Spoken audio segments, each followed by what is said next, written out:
Assalamualaikum warahmatullahi wabarakatuh. Jumpa lagi bersama Mbah Jenggot Wahabi.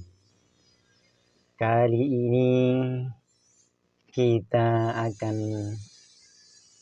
meluruskan pendapat-pendapat yang tidak benar, baik secara moral maupun tidak bermoral.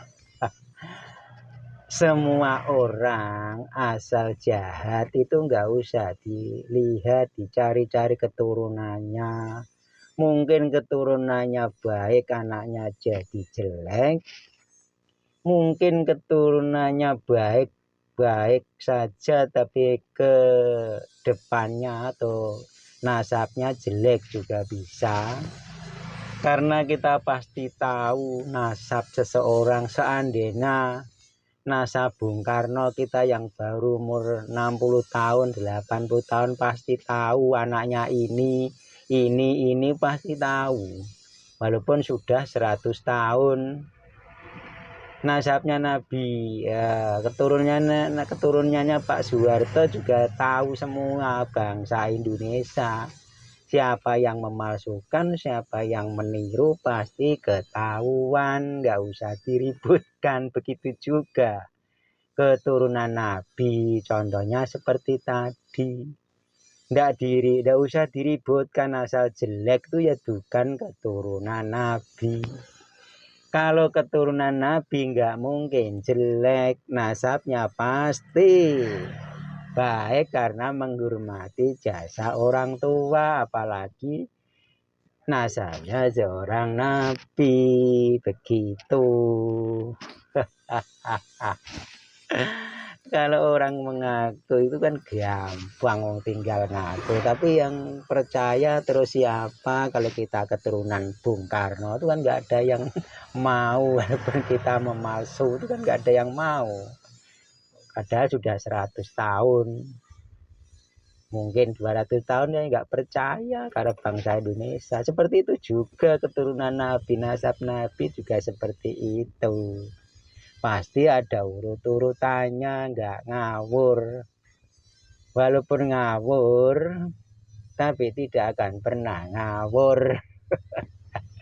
Karena pasti keturunan Nabi itu orang baik-baik semua, bukan orang menjelek-jelekan satu sama lain.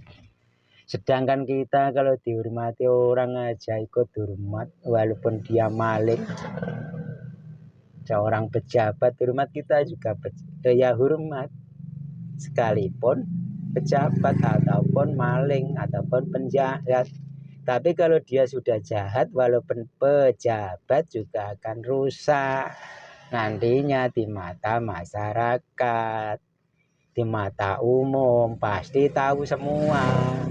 Gak mungkin tidak akan tahu, orang satu kampung bahkan orang satu kecamatan pun tahu. Mungkin orang kalau pejabat, mungkin kalau tingkat kabupaten ya kabupaten tahu. Seperti itu contohnya. Akal kita akan sehat. Kalau akal kita bodoh ya bodoh, akhirnya dibohongi orang. Jadi orang yang baik itu orang yang takwa kepada Tuhan. Jangan ikut-ikut aliran sesat, nanti bahaya.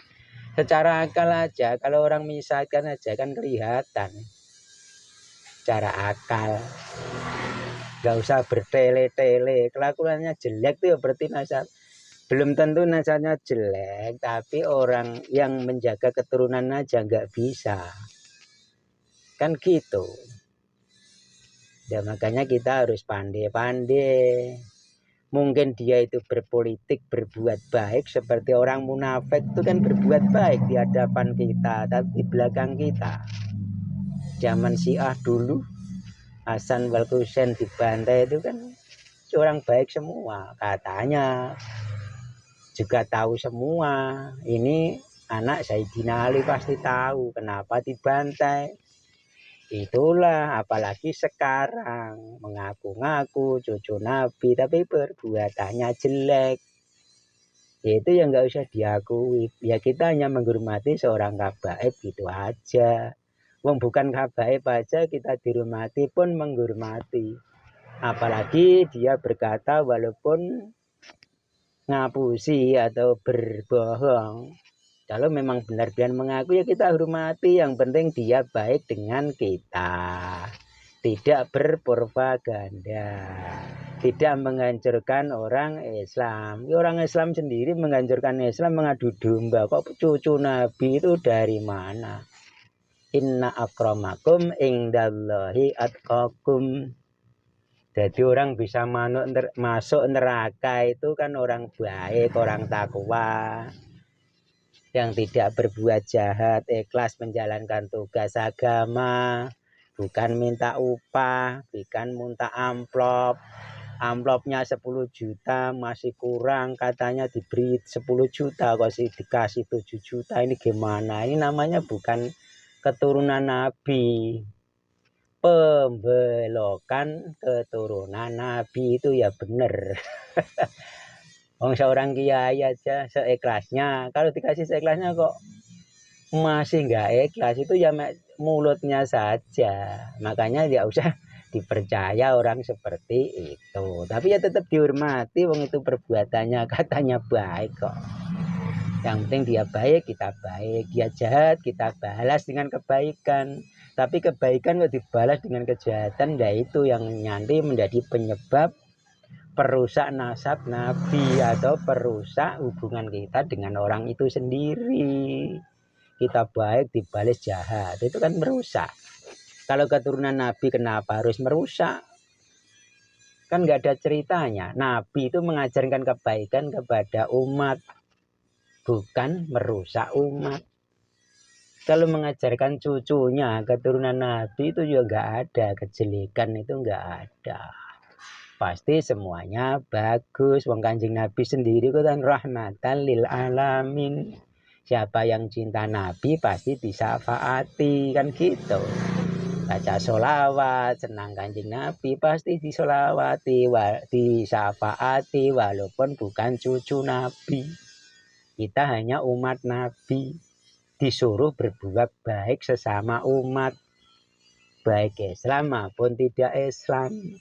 Kanjeng Nabi sendiri dulu kan juga bergaul sama orang kafir. Pamannya juga orang kafir.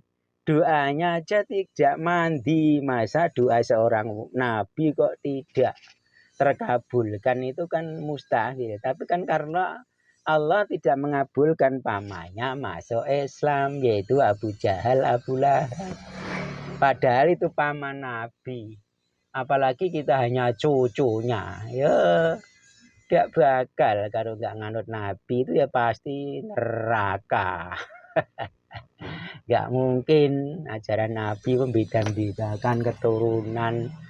Yang nggak ikut Nabi ya pasti masuk neraka. Nah, kecuali cucu Nabi yang sebenarnya, tapi perbuatannya kan pasti bagus. Amal ma'ruf nahi mungkar, nggak ada jejak wali yang minta diamplopi, nggak ada. Dia mendidik Islam di Indonesia dengan jalan yang baik, berdagang yang baik, berwudu yang baik, tidak menyakiti bangsa Indonesia dengan jalan dibikinkan kolah di depan masjid. Itu kan supaya nggak menyakiti bangsa Indonesia. Dididik seperti itu. Kan ngapa nggak langsung wudu aja, nggak langsung mandi jinabat, kok disuruh langsung mandi aja dulu. Depan masjid itu ada cegungan kumbuangan yang besar, sudah itu mandi, belum dikatakan jinabat atau mandi besar, karena takut menyinggung bangsa pribumi. Sampai begitu halusnya, sayangnya sampai segitu. Tidak pernah memaki-maki. Kalau memaki-maki nggak ada, ajaran Nabi itu nggak ada. Itu ajaran setan yang ada. Ajaran sesat.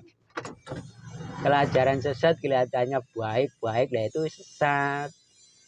Kalau ajaran yang ikhlas benar, Quran hadis, berbuat baik nyolong itu nggak ada. Nggak ada.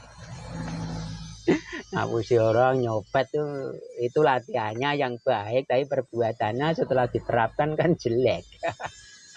Hanya menyusahkan orang.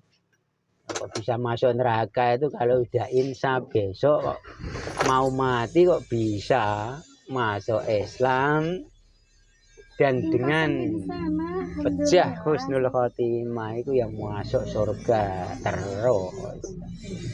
Oh begitu kafir atau begitu orang jelek kok bisa baca kalimat thayyibah kok meninggal ya langsung masuk surga, dia sudah masuk Islam.